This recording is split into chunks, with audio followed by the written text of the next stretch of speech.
भोला जी से नाम जोड़ा दे कोनो पारियास से है यो, कोनो पारियास से है यो, कोनो पारियास से कहिया दुल्हन मिलते यो बाबा भोला जी के राज में। कहिया दुल्हन मिलते यो बाबा भोला जी के राज में। भोला जी से नाम जोड़ा दे कोनो पारियास से।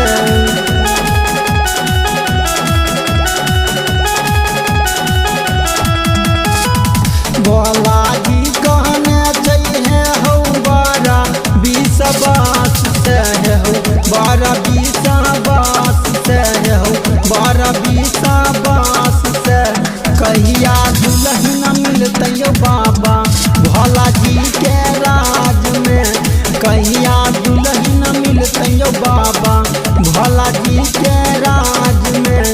भोला जी से नाम जोड़ा दे कोनो पारियास से है यो, कोनो पारियास से है यो, कोनो पारियास से कहिया दुल्हन मिलते यो बाबा भोला जी के राज में। कहिया दुल्हन मिलते यो बाबा भोला जी के राज में। कहिया दुल्हन मिलते यो बाबा।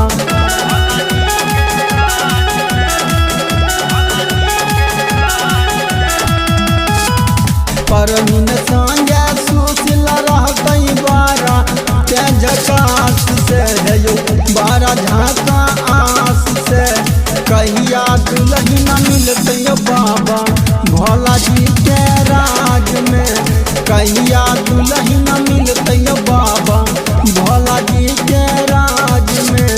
भोला जी से नाम जोड़ा दे कोनो पारियास से है यो, कोनो पारियास से है यो, कोनो पारियास से कहिया दुल्हन मिलते यो बाबा भोला जी के राज में। कहिया दुल्हन मिलते